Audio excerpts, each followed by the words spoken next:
What a week 6 when we're talking about SEC football. My name is Blake Ruffino. Welcome into AYS Sports SEC. We're trying to do it live on the YouTube channel on AYS Sports SEC. Do us a favor before we get rolling. Hopefully we'll have a lot of people in here. Do us a favor by hitting the like and share to all those groups. If you're on YouTube, all that good stuff, we greatly appreciate it. But we got lots and lots to talk about. I mean, I can see what Ryan wants to talk about here. He says, woo, pig, suey. What an outright win and great win for Sam Pittman and the Arkansas Razorbacks. We are going to talk about that. Outright carnage in the SEC in week 6. We'll talk about Vandy completely shocking the world yesterday and beating Alabama. How about that? How about that? How about week 6 in general? You know, earlier in the week, we talked about like, hey, man, one of these teams is going to get upset. I actually thought it was going to be Missouri. Didn't think Missouri was going to get beat the way that they did, though. Listen, I thought Texas A&M, and we picked them this week to win. I thought that they were going to win at home and find a way to be more physical than Missouri. Didn't expect a top 10 team in Missouri to get beat like that. A lot of people are saying that they might be on fraud alert, fraud watch, but A&M absolutely steamrolled Missouri. So we'll talk about that. So Vandy versus Bama, Missouri and A&M, Arkansas upsets Tennessee, and we'll talk about Ole Miss going into South Carolina. Look, wasn't necessarily completely impressive. They were pretty impressive defensively. They held South Carolina to 3 points. Shane Beamer got outright out-coached in every single aspect. Got to give a tip of the cap to Lane Kiffin for doing that. So we will talk about that here this morning as well. If you haven't done so already, as I mentioned earlier, do us a favor. We are trying to build the AYS Sports SEC channel. Do us a favor. Hit that subscribe button. Hit the share to Twitter, share to Facebook, all that good stuff. We'll greatly, greatly appreciate y'all doing that. If it's your first time watching one of our shows, we will take comments like Ryan here. He says, Hogs, get a bye week and then get ready for yo Tigers. Yeah, and listen, Ryan, to be real with you, number one, I want to know the status of Taylon Green because he played the best game of the season last night, and I'll tell you why I thought that. Let's see the status of him. Ryan, maybe you can give me a little bit more of an update on that, on what his status is. But eliminating the turnovers for Arkansas is something that we're going to talk about ad nauseum. And Tennessee, and listen, to Ryan's point here, Ryan, I got absolutely abused this week because we posted a video on this YouTube channel, and I said this and put it inside the videos, and basically, I said I thought that this was Tennessee's biggest challenge of the season. Everybody's like, they played Oklahoma, Blake. They played Oklahoma and Norman. I'm like, nope. If Arkansas can eliminate turnovers, they might be in trouble than they did. And look, Taylon Green outplayed Nico Iamaleava. Hopefully I said that right. But completely outplayed him. He says it's a sprained MCL. Well, let's see what happens in 2 weeks. Can he come back from a sprained MCL? I don't know, but that's going to be an interesting one as well. Very, very interesting game in 2 weeks for Sam Pittman. And listen, good on Sammy P, man. Good on Sammy P for getting the win that he really needed.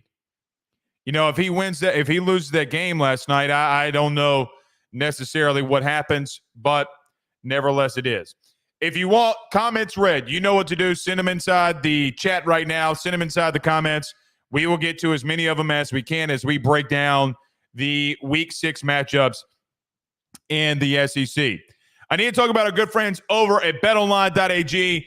BetOnline is the world's most trusted betting platform and your number one source for everything football. BetOnline has every stat, every matchup, every live odd. Now, I was over there yesterday. I think Arkansas was plus 190 on that game scoring drive, put a little money on them. So we were able to win on that one. But you need to go over to BetOnline. You can get the live odds, spreads, and bet during those games is what I did. Also took Vandy when it was 30 to 28. It was plus 110. So I got a little cash out there too. Listen, if you know your stuff, get over to BetOnline. They have a $200,000 mega contest where you can pick 5 games every week against the spread for your chance to win weekly prizes and a chance at $200,000. When the game's over, they got slots, they have poker, anything, blackjack, anything that you need to unwind over at betonline.ag. Head on over to the website. Use that promo code BELIEVE50. That way that they know that Blake sent you on by. You'll get 50% off your welcome bonus on your first deposit. That's betonline.ag where the game starts. All right. Don't do us a favor. Hit the like and subscribe button. I'm going out on a limb and doing this early in the morning on a brand new channel that has no subscribers. But we got 9 of you in here. 9 of you in here. So, yeah. Let's get to it. Let me take a little sip of water before we get going because I think this one, the game we're about to talk about first, is going to be outright chaos. Because I know that it is. I 100% know that it is. All right, let's get rolling here. Everybody hit that like and subscribe. Bama goes into Nashville yesterday and gets upset by the Commodores 40-35 in what was the biggest thriller of the day, not just only in the SEC, not just in college football, but I do think in sports. If we look back this weekend, obviously Alabama falling to Vanderbilt, of all teams, is going to be the storyline all week. It's going to be the storyline today. It's going to be the storyline tomorrow until about Wednesday when we start turning the page to talk about what we think Alabama is going to look like. However, the Crimson Tide under Kalen DeBoer, after a massive weekend last weekend, beating Georgia at home, falls to Vanderbilt 40-35. Listen, when going back and watching this game and watching this game live, I think it's very simple to me on how Vanderbilt was able to come away with the win. Number one, Diago Pavia, the quarterback for Vandy, is just an outright ball player. Do I think the kid's going to go into the NFL and make waves? He's going to go into the NFL and make a team? No, I don't. He is a very, very good college quarterback. And yesterday, he put his team on his back to upset the number 1 team in the country. Multiple third downs. Diago Pavia was able to hit guys that were open. I thought that they were coached really well offensively. That's a whole different topic. But hit the guys open, stay inside the system, and able to extend plays that maybe I don't know if Alabama wasn't ready for, but they should have been, because that dude's an outright ball player. And they played inside the system. Look, the number one thing in this game that happened to Alabama was simple. Vanderbilt had the ball for 42 minutes and 8 seconds of time of possession. Not a mistype. You heard what I just said correctly. 42 of the 60 minutes of this game, Vanderbilt had the football. And they didn't do many things special. You know what they did? They lined it up with Diago Pavia and Alexander, and they handed the football off. Guys, Pavia had 20 carries. Alexander had 21 carries. They didn't go off. I mean, Alexander had 21 carries for 64 yards. But what did they do that won them this game? 3 yards in a cloud of dust. We're going to play action you. We're going to make you play disciplined defensive football. We're going to run option. We're going to run zone read. And to be real with you, Alabama was as undisciplined of a team defensively as I've seen them in a long time against an opponent that they have no business losing to. But we talk about the winners first on this show. Diago Pavia, that offensive line, the running game, and the coaching. Guys, Womack, the defensive coordinator for Alabama, got out-coached and got out-schemed all night long. Guys, there were multiple plays. There was a 3rd and 1 when the game was 33-28 at the end of the game. They hit him with a soft play action into the flat, and it went in for a touchdown. Like, guys, simple stuff. I mean, I know that in today's football, a zone read, tight end, wide receiver in the flat is more like a triple option. Quarterback can give it, keep it, or throw it. But that's the thing that happened all day long. The thing that most shocked me was just how well Vanderbilt executed in crunch time. They played not to lose the game. Vanderbilt played not to lose at all. And that's on Clark Lee. What they're building at Vanderbilt, guys, they are very well coached. They are very well disciplined. They don't worry about NIL. They don't worry about I say they don't worry about the portal, but you get what I mean. They are there to get better and win.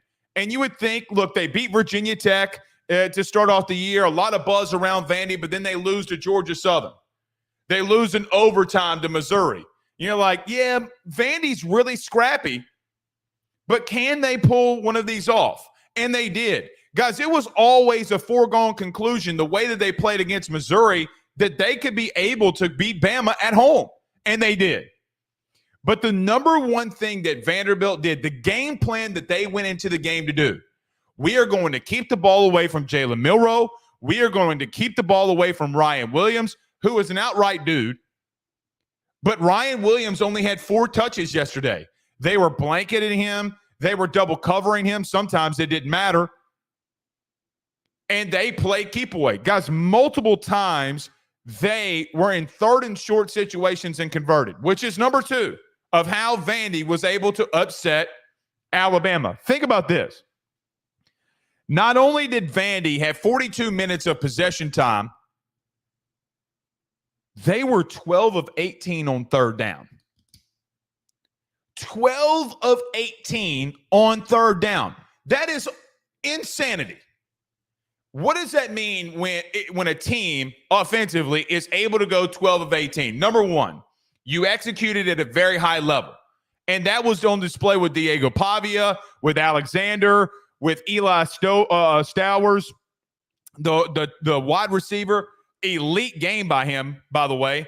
And they out-physicaled you. I can't believe I'm coming in here and saying this, but in crucial 3rd down situations, Vanderbilt out-physicaled Alabama. They out-physicaled them. They busted them up inside. Guys, of the 12 conversions that they had on 3rd down, of the 12 of 18, 9 of them came on 3rd and 4th or short. 9! So they were getting in manageable situations and able to convert in those manageable situations and got out-coached and out-schemed. Vandy ran 75 plays yesterday and chewed the clock. It was just a masterclass of coaching and execution by Vandy. You can't take anything away from them. But the way that they started, we talked about this earlier in the week. I didn't think that what happened yesterday was going to happen. I'll be real with you. Had never remotely crossed my mind that Vanderbilt was going to be able to do what they did. And good on them. Good on them for proving guys like me wrong. But when I looked at Vandy and I looked at Alabama, guys, the pick 6 early in the game, Vandy goes down the field and scores, marches right down the field and scores. And then Vanderbilt gets a pick 6 on a batted ball up in the air, which I thought wasn't a bad decision by Jalen Milroe. The ball just how the ball falls sometimes. And before you know it, you're down 13-0, and you're like, oh, shite. What is going on here? What is going on? We're down 13-0 to Vanderbilt. That was a massive play. Massive, massive, massive play for the Commodores there. Last thing that I would say about Vandy before we get to Alabama here is this. On the crucial 3rd downs defensively, now defensively they played a really bad football game, okay? I mean, look, you gave up 35 points. I say really bad, but you gave up 35 points to Alabama. That's not good defense. What did they do? When they needed crucial stops, when they needed a turnover, they got it. When Alabama was 30-28, and I tweeted this and was wrong, but I tweeted this. I'm like, this is where Bama comes back and takes the lead, and you're like, okay, College football comes back to the realistic nature of how things work. Capers, the defensive end for Vandy, comes off the edge, whiff job by the right tackle. Jalen Milroe doesn't see the pressure, gets sacked, fumbled. Vandy recovers. They go down and get 3 points. By the way, in that drive, they were able to take 6 minutes off the clock. 6 minutes. So it's not only that you turn the football over, it's that every time that Vandy got the football, and those 2 crucial turnovers by Jalen Milroe, every time that they got, and it's not really, the first one wasn't really completely on Milroe, but they were able to do what they needed to do. Let me get to Alabama. Listen, I don't think for Alabama that you can look at them and say, like, they're not still a really good football team. I know it's really easy to come in here today when they get beat by Vandy on the road and say, hey, Nick Saban came out a couple of weeks ago, said it was the easiest place to play in the SEC. I get all that. I know all that. I still think that they're a good football team. But what happened? They did not execute on really the defensive line of scrimmage. They didn't execute a lot in their secondary. You know, Stowers, the wide receiver for Vandy, punked them on the outside. Guys, they got punked and out-physicaled. I thought that they got out-coached from the beginning of the game to the end of the game. Now, offensively, they started making some plays. They came back. They got the score within 2 points. But defensively, they didn't have an answer. There were multiple times in the second half and even in the first half where you knew what Vandy was going to do. Triple option, I say triple option football, but either they're going to do a zone read, they're going to have somebody in the flat behind it, they're going to run an RPO, or they're going to run power in the running game. And if you can't stop it, we're going to lean on you. Guys, I felt like defensively, Kane Womack, that entire defensive staff, and that entire defense, for what it's worth, that front seven that was exceptional a week ago against Georgia, they got outcoached and outplayed. Guys, when I look at Diego Pavia and Alexander, the running back, and I look at that front seven for Alabama and that O-line for Vandy, there is no reason, zero reason why you should be pushed around the way that you were, and you got pushed around. I don't know if that's a lack of depth. I don't know if that's a lack of intensity. But the God's honest truth is when you look at this game in crucial third down situations defensively, that's how you lost the game. You couldn't get off the field. Clark Lee and that entire Vandy staff had you pegged from the very beginning. They knew exactly what you wanted to do, when you wanted to do it, and they were able to out-scheme you on it. You had massive, massive times where you had a lack of execution because guys weren't hustling to the football. Non-Alabama football. Non-Alabama football. Why Alabama got away from trying to put a spy on or contain Diego Pavia is beyond me. You're getting lost in coverage. You know, Diego Pavia, for what it's worth, creates a play with his legs. He throws the ball up into a busted coverage, and it goes for a touchdown to Stowers. I mean, not a lot you can do with that, but you got to get Diego Pavia down. Defensively, you were horrendous. Absolutely horrendous. Sherrill, Stowers, Newberry, Alexander. Guys, they leaned on you. Vandy leaned on you. And good on that. Good on them. Offensively for Alabama, I thought it was pretty simple. I thought that they were able to come back and make some really good plays, make the game interesting. You know, they started off a little sloppy, which, look, man, I'm not trying to make an excuse for Alabama, but when you come off of an emotional high the way that they did against beating Georgia at home, you know, like I listened to a lot of people this week that said that, oh, Kalen DeBoer is the man for the job, and he very well may be. He very, very well may be. I thought that he was pressing a lot. You know, getting Ryan Williams 4 touches when you're down in the game is not – it just is not going to cut it. It's not going to cut it. You know, Jalen Milroe went 18 of 24 for 310. He did have the pick six, but had a touchdown. but you got away from running the football. You got away from running the football and keeping your defense on the sideline to give them a breather. Like, they were pressing, and I understand why they were pressing. I understand why they were doing what they were doing. I don't know why Kalen DeBoer got away from running the football. And listen, last week versus Georgia, a lot of people would say, well, Blake, they got conservative a week ago. No, they didn't get conservative a week ago.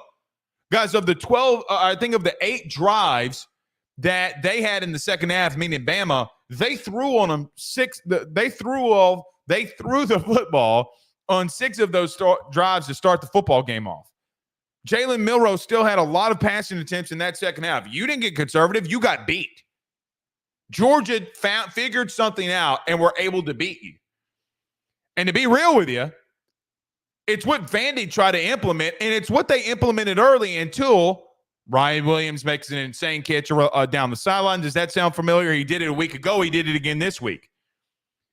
I don't know like, when you have an offensive-minded head coach, I don't know if no one's in Kalen DeBoer's ear saying, Coach, our guys need a little bit of breather. Can we run the football? I know that we're down, but can we establish the running game? They should have. Jam Miller had 5 carries, 45 yards, and 2 touchdowns. Why not lean on Vandy? Keep the ball away from them. I mean, look, I know that it's not a part of your game plan. I know it's not a part of what you want to do, and you need to get back in the game, but you did get back in the game. Having Justice Haynes and Jam Miller, who had 9 carries for about 78 yards, 9 carries, 78 yards, and 2 touchdowns between both of your backs, it's not good enough. It's just not good enough when you're having success. Guys, 9 carries for 78 yards and 2 touchdowns by both of your backs isn't good enough. You got Jalen Milroe in the running game late. He was able to get a touchdown. He ran seven times 10 yards. Now, a lot of those are sack yardage and put it in there too. But you get in the red zone, you ran it with Jalen Milroe, and you scored. I mean, your defense got gassed. So, look, all in all, here's what I'd say about the game and just looking at both teams.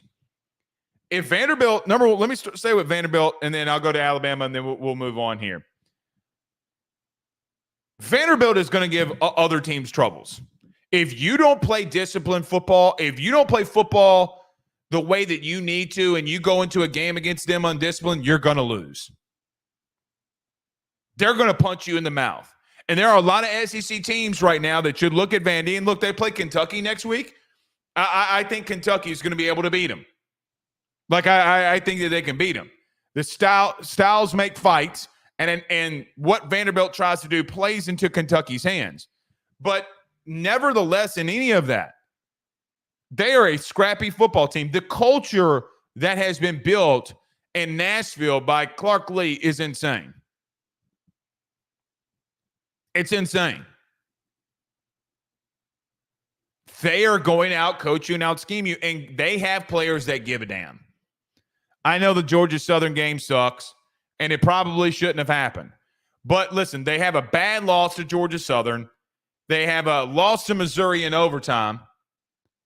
But they beat a Virginia Tech team who was on the ropes against Miami, which Miami had to find another unreal way to win. Last night, I know most of you didn't stay up for that game against Cal, but they were on the ropes. They beat down a Virginia Tech team. You turn right around. Guys, they pushed Alabama around up front. They pushed them around. That's how they won the football game. Alabama. Look, your season's not remotely close to being over. Not remotely close. You still have very big football games that you have to play here. And the worst thing that could have happened to you is all the equity that you built up last week in beating Georgia at home is now vanished by losing to Vandy on the road. This is an outright disgrace if you're a Bama fan, and I know that's how you feel. Yeah, I know it's how you feel. Don't act like it's not. Season's not over, man. You have a 12-team playoff. And listen, I still think you're a really good football team. You went in there with a new staff that got out coached, and you got out disciplined. You got out focused. You got out executed. You know, I want to come in here and say that Womack, the DC for Bama, had some really bad play calls. He did. Does not stop the fact that the front seven defensively got pushed around by Vandy. Got some games this week, man. You got 3 games before you get a bye. And then you have a bye, and then you go to Baton Rouge. So how are you going to respond for that? We'll see. All right. Let's move on. We spent a lot of time on that one, but it was very much well-deserved. Very, very much well-deserved. I see Ryan Exorus. Ryan Exus. I don't know how to pronounce your name, but he says old school pound the rock football. That's exactly what, look, I'll put it up, guys. That's exactly what happened, man. It's 1,000% what happened. All right, let me move on to A&M, Missouri. Texas A&M and Missouri, it was actually our upset alert of the week. So last week we told you, or I came out here and told you that there was going to be a game in the SEC where a top 10 opponent was going down. I thought it was Missouri. We talked about it in our video. You can go check that out. We put multiple videos up throughout the week on our new channel. Hit that subscribe button and notification bell. We greatly appreciate you doing that. I picked A&M to beat Missouri this week because I thought that Missouri would get out physical. Let's start with it, Texas A&M. You did exactly what I thought you would do, but 10 times better than I thought you would do it. I did not, going into this game, think that Missouri would get that outclassed physically-wise, like physicality-wise. I didn't think that was going to happen. But Texas A&M on both lines of scrimmage is a very, very physical football team. Their offensive line will push dudes around. They are going to lean on you. And another type of style, I don't want to say it's 3 yards in a cloud of dust, because Le'Veon Moss had 12 carries, 138 yards, and 3 touchdowns. He also had 35 yards receiving. But they are going to line up and throw and run the football right at you. They're going to play physical football. Coming into this game, I think that when we look at A&M, we look at them and say, and think about everything that's gone on with them in the past. We think about everything that happened under Jimbo Fisher in the SEC and Texas A&M. That's not this team, man. It's not this team. You know, I look at the Bowling Green game and say, yeah, you were a scrappy team. You were, you're on the ropes against Bowling Green to some extent. So was Penn State a couple of weeks before that when they played them. So Bowling Green might not be a bad football team at all. And you were able to find a way to win. And what do you make of the Notre Dame game in week 1, game 1 under Mike Elko? What do you make of any of that? What I make of it is that this team, for what it's worth, and a lot of things that they have done, has gotten better every single week. Now, Connor Wigman comes back this week, and he was also exceptional. Didn't have to do much. He was 18 of 22. Fantastic. Got some of the throws that he made and some of the plays that his wide receivers made was insane. Noah Thomas had multiple catches that I'm like, dude, that isn't that kid is making some insane plays. Connor Wigman didn't have to do anything special. Nothing. He made some really good throws. His wide receiver made plays. He was getting the ball to his playmakers out in space. And that's how they continue to have success. Guys, he missed 3 passes on the day. Went for 276 yards. No touchdowns, no interceptions. But like I talked about last week, and we'll reemphasize it here again, the reason that Missouri got beat down the way that they are, or way that they did, it was because of how physical both lines of scrimmage were for Texas A&M. Now, I know what a lot of you are going to be saying in this video, and let's get to it. In reference to, well, Blake, Texas A&M got a lot of favorable calls by the refs. A&M had more penalties than Missouri did. A&M had more penalties than Missouri did. I think they had 10. Game could have got much worse if the refs didn't throw some of those flags on A&M. Missouri fans that are listening to this, or anybody that's listening to this, those penalties have nothing to do with your defense getting destroyed up front in the front seven the way that they did by A&M. I know having the touchdown reversed sucks. I know not having the pass interference call, it sucks. If I would be a fan of Missouri, I would hate it too. But the touchdown by Luther Burden, guys, it was a penalty. It was a penalty. And that's why I got called. It's a good call. None of that has anything to do with Le'Veon Moss having 138 yards on you and 3 touchdowns, and Amari Daniels having 34 yards and 2 touchdowns. Guys, they ran for 5 touchdowns yesterday. You couldn't make a stop if you wanted to. I mean, A&M was 7 of 12 on third down. They didn't care. They're going to line up, punt it, play good defense, run it right at you. Nick Scourton, absolutely insane game. You know, the offensive line, so we talked about offense and how good that offensive line was for A&M. Let's talk about their D-line and then their defense. Listen, man, that defensive line is insane for Texas A&M, and it's going to keep them in a lot of football games. I think a lot of people have been waiting for Nick Scourton, the transfer from Purdue, to have a big game, and he kind of been struggling early in the season, and a lot of people, he put on weight, he put on bad weight. No, Nick Scourton had himself a game. That entire defensive line had themselves a game. Against a really good rushing attack in Missouri, Noel and Carroll had 56 rushing yards. 56 rushing yards on 18 attempts. They could get nothing going in the running game. Scourton had multiple tackles for loss in the backfield. They are really good up front. Guys, when you can dominate both lines of scrimmage the way the offensive line did, they gave massive holes for Le'Veon Moss, and what your defensive line was able to do and all the tackles for loss that they got, you're going to be in every game. Now, I am not going to go as far as to say that I think A&M is a contender at the current moment for the playoff. However, guys, they're 4-1. Or 5-1. Yeah, no, they're 4-1. I mean, they're getting better every single week. 236 rushing yards against an SEC opponent is purely insane. And then to top that, to have one of your quarterbacks come back and you start him and you did whatever you want. Look, I thought that there were a lot of questions about A&M and their secondary.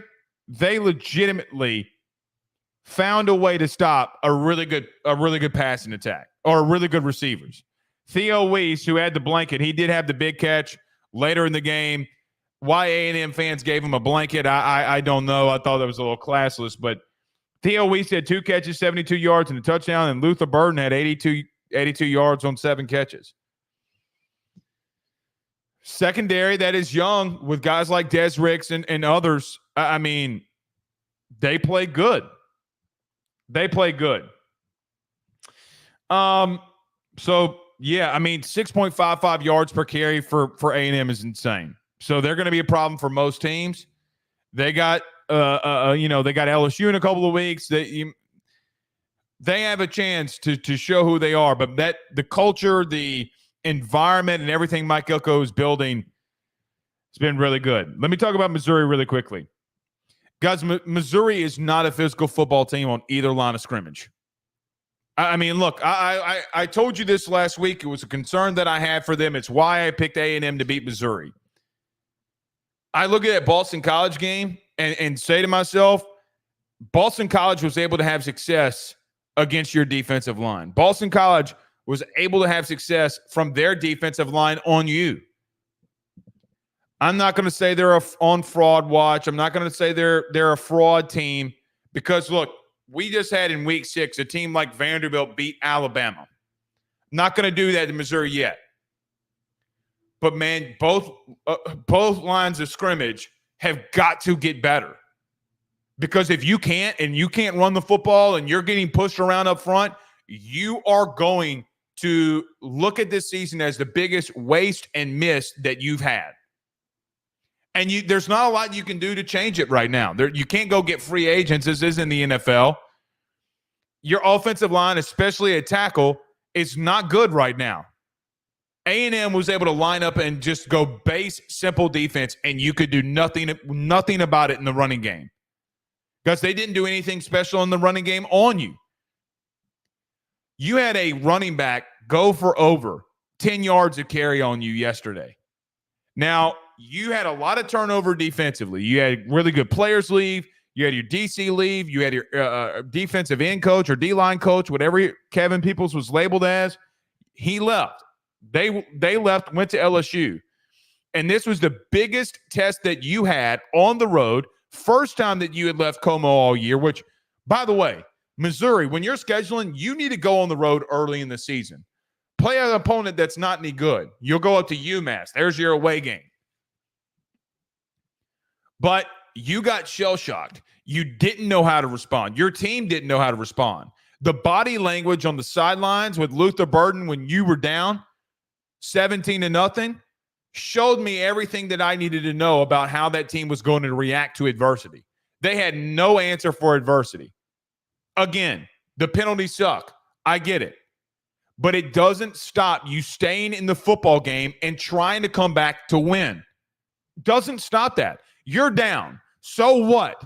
So what the refs are able or didn't throw the flag on a pass interference or picked it up. So what? The Luther Burden touchdown got called back. Your defense has got to go out there and make a stop. You got to go out there as an offense and make plays.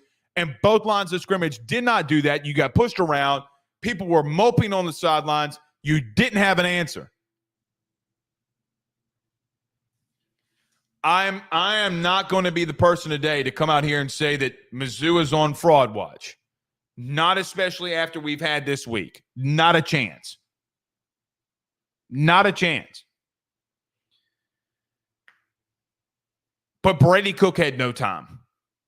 Brady Cook went 13 of 31, 186 yards and a touchdown. He ran for 11 times for 11 yards. He was running for his life. He played a horrible game, one of the worst games that he's played, mainly due to the fact that he had pressure so much, he couldn't get set up in the pocket. You gave him no time, and that's what's going to happen. Outright, you know what whooping. An outright whooping. So, good on A&M, man. They out-physicaled you. Okay. Let's get to the next one here. Everybody do us a favor. Since we're halfway through the show, all the shows are brought to you by our good friends over at betonline.ag. Do us a favor.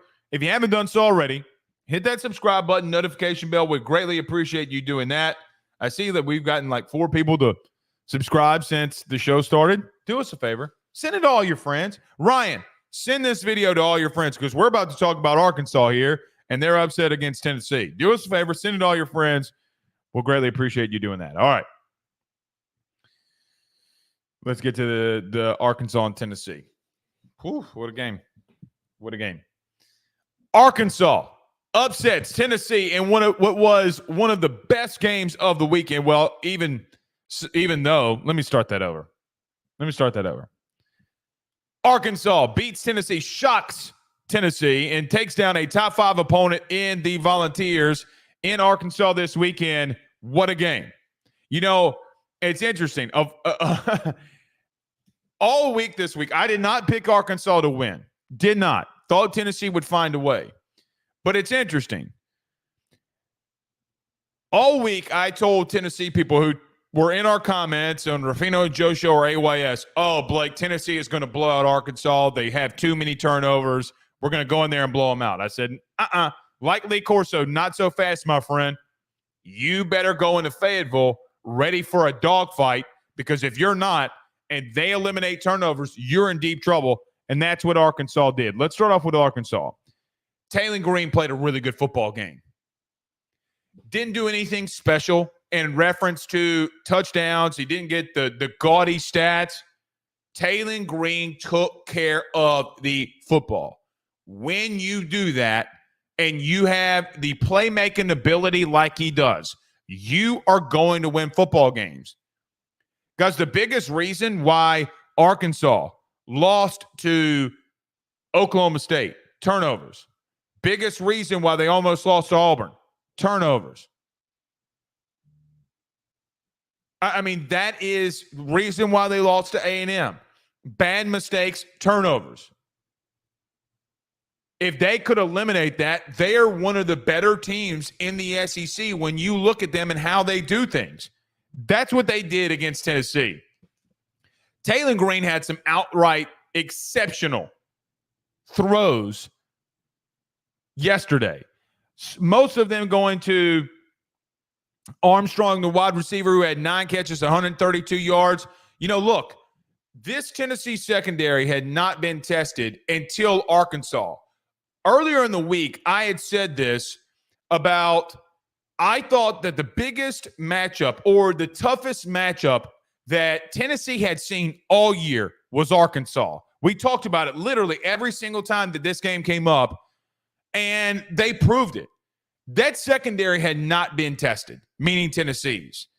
And Austin Armstrong, Satania, Haas, the tight end early in the game, they were making plays in space against a secondary that, quite honestly, a lot of people thought might have been flawed, and they were.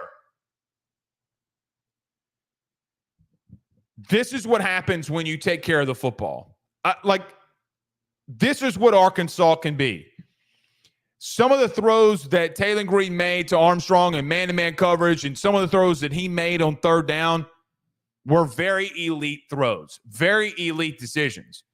And it was why you were able to stay in the game. You know, I think about the opening drive as an example. The opening drive, I know that Arkansas only got 3 points. But Arkansas had the ball for 9 minutes.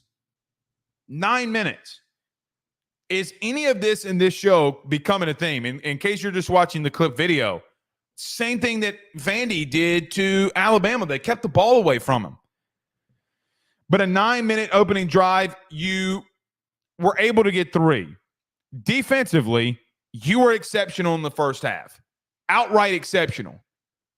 You gave up nothing. The front seven, the linebacking core, you know, a lot of people thought that the linebacking core might be a problem early in the year. Exceptional game. Now, Dylan Sampson got on you in the second half, and it's something that you're going to have to fix. But I look at this. Arkansas leaned on them, offense and defensive lines combined. That 9-minute opening drive, the first half, I mean, guys, you gave up 0 points to Tennessee. If I would have told you in the beginning of the week that Arkansas versus Tennessee, there was going to be a half that Tennessee scored no points. No points. They were going to get remotely shut down. What would you have said? Did Nico get hurt? Did something happen? Did a crater come down from space? Like Armageddon? And is the planet been wiped out? Like what's going on here? Defensively, the first half, Arkansas put on a clinic. They outcoached Tennessee. They sent different pressures. They were able to send 4.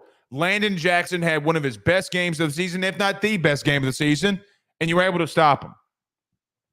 But the thing for me in this game, when I look at it, Taylor Green outplayed Nico Imalava. Let's look at the passing game.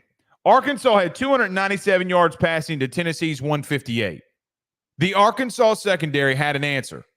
Now, did Nico miss a lot of throws? Yes, he did. Nico cannot push the ball down the field. That is their biggest problem right now. And teams are going to continue to play one high on you, just like Arkansas did, until you can prove that you can hit something deep.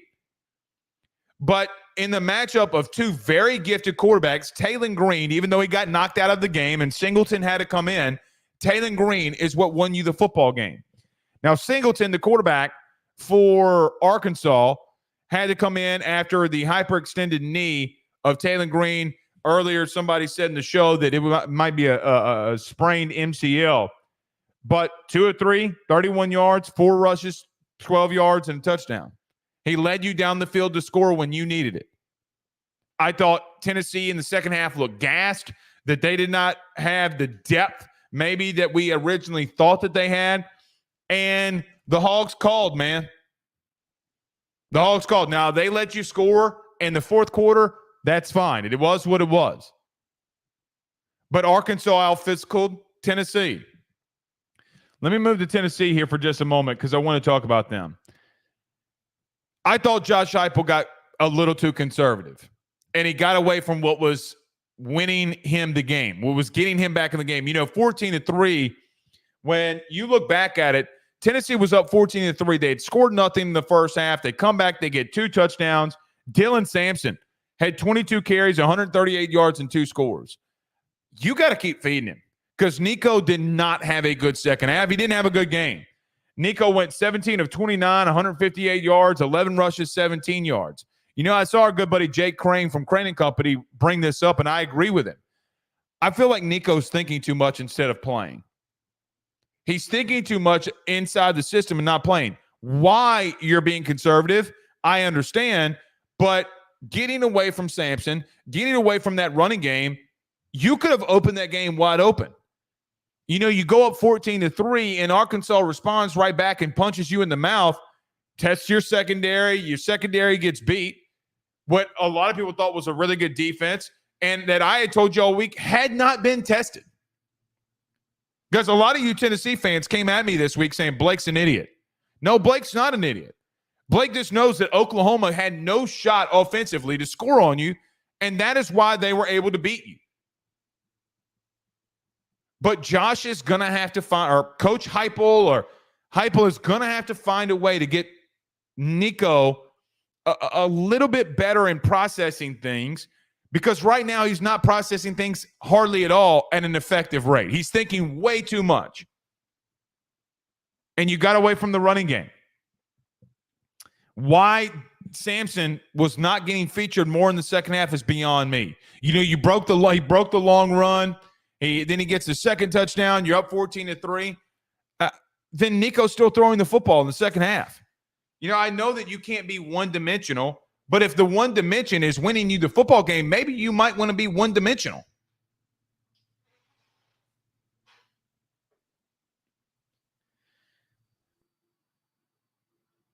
Tennessee does not have a good passing attack right now. I think they have the weapons. I think Nico's going to be a really good quarterback, but right now, for what it's worth, right now, they can't force the ball down the field.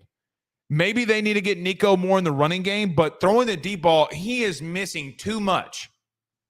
And Arkansas prevailed on that.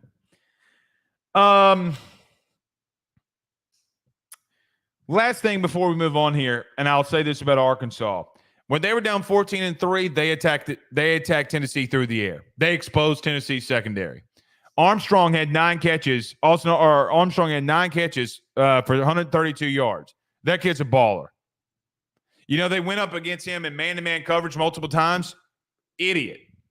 Outright idiot. Why they were going up against him in man-to-man coverage and while he was still beating them is dumb. And if you're Arkansas, this is what you can look like. You can beat teams like this if you don't turn the ball over. It's been the bad decision-making by Arkansas that has limited him.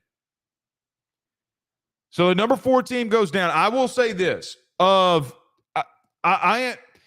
Tennessee has been very hit or miss for me. The 2 really good opponents that they played, Oklahoma and Arkansas, offensively, they've been kind of lackluster outside of running the football. Nico just is thinking way too much. They are not giving him throws down the field that can be easy. And Heupel's going to have to figure that out because, listen, man, I know Bama just got beat by Vandy. All right. All right. Tennessee better figure it out. They got to figure it out quickly. All right, but let's wrap it up here. Ole Miss versus South Carolina. Look, Ole Miss versus South Carolina was very simple for me. I thought that Shane Beamer had one of the worst calls games by a head coach that I'd ever seen. He went for it on a fake field goal on his own side of the field that turned into points. Of the 24 points that Ole Miss scored, 14 of them came off of 2 South Carolina turnovers. South Carolina had no answer offensively. Ole Miss defensively responded. Look, man, if I told you in 2 weeks that Ole Miss's defense between Kentucky and South Carolina, they would only give up 20 points. So 10 points a game. You would have thought that Ole Miss was absolutely splattering teams. I mean, the South Carolina game was somewhat of a splattering, man, if we're just being honest, because they had no answer. But everybody, when they look at Ole Miss, we want to talk about Trey Harris, Jackson Dart, Lane Kiffin, and all the stuff that they do offensively. Guys, defensively is where they're making their bread and butter right now. They have a massive test this weekend, does that defense this upcoming weekend against LSU, which Garrett Nussmeier can throw it all, he can throw it. Garrett can really pick you apart when he's hot. And that team's got a really good, or their running game has really been going. But when I'm looking at Ole Miss, guys, it's what they're doing defensively. The turnovers and bad coaching cost South Carolina early, but it's not why they lost the football game. They could get nothing going on offense. The front seven of Ole Miss with Walter Nolan, I know that Yellen was out, Princely Yellen was out, but Perkins, guys, they are just as disruptive of a defensive line as you have in the SEC. And I know that sounds very weird to say about an Ole Miss football team. I don't think Ole Miss lost the football game last week because of their defense. Their defense is what kept them in it. Their defense 100% is what kept them in it. But that unit, that defensive unit for Ole Miss is one of the best in the SEC, if not one of the top 10, 15, 20 defenses in the country. Guys, Walter Nolan is as advertised. That kid can really play. You know, what gets missed is, he'll have a game where he has like 2 tackles and people are like, oh, see, you're paying all that money for 2 tackles. Did you watch South Carolina this past weekend? Did you see him in Perkins? Did you see that secondary with Trey Amos? Now, I do think that they have an issue at the opposite boundary corner outside of Trey Amos, which I'm going to tell you, LSU is going to attack next week. We'll talk about this during the week. They're going to attack that. That Ole Miss defense is exceptional. Ole Miss did not have a lot of big plays offensively. I don't think that they look great offensively. I'm glad that J.J. Pegues, the defensive line, speaking of Ole Miss's defensive line, guys, they have a defensive lineman that has more rushing touchdowns than most running backs in the SEC right now. Want to talk about how good their D-line is? They're using him at running back to get touchdowns. One of them, which J.J. Pegues, guys, was making massive plays on the defensive side of the football. That kid's just an athlete. That kid's just a baller. That's 2 straight weeks, though, against some quality defenses, which I don't think that you're going to face a quality defense next week in LSU. But I say quality. I don't think that they're as good as those defenses. Maybe they're very comparable to South Carolina. But offensively, man, you have issues. You're banged up. Your offensive line did not play good at moments and times. Jackson Dart, I felt like, was making some bad decisions, but then would make a critically good decision on third down. You were 3 of 13 on third down. Still a massive issue for you. That's the biggest thing that you have offensively that's not working out for you. Guys, on offense, your inability to convert on third down has been Lane Kiffin's biggest bugaboo the last 2 weeks. It's been your biggest issue. And until you fix that, you're going to continue to have issues on offense. I don't know if you have a running game that's good enough. I don't think that you have a running game that's shown me that they can be high quality. Look, it's very good that you were able to go into a very hostile, very tough environment and pull out a win. And you're just going to have to lean on something that maybe that you weren't expecting that you needed to lean on. And that's defense. So good on Ole Miss for bouncing back after a very tough loss against Kentucky. But your defense is here to be the story for you now. It's not the offensive side. All right. Let's get to a couple of these comments here. Harry72 Wilson, he says, great job so far, Blake. Thanks. Thank you. Harry, I need you to go to all your SEC buddies. Everybody that's fans of a team inside the SEC. Send them a link. Tell them to subscribe. He also says, as an LSU fan, the remaining schedule is scary as F. Yeah, it is. For you, thank God you're on a bye week. Linda Young says, we're going to see what we're made of. Go Tigers. Yeah. A lot of Tiger fans in here. I expect that. But send it to all your SEC friends. All right. We're out of here. Need to get a quick recap of what happened in week 6, and we did. So there's that. All right. We'll see y'all again soon. Thank you for subscribing. Send this to all your SEC friends. Do it. Do it right now. Y'all have a good one. Peace.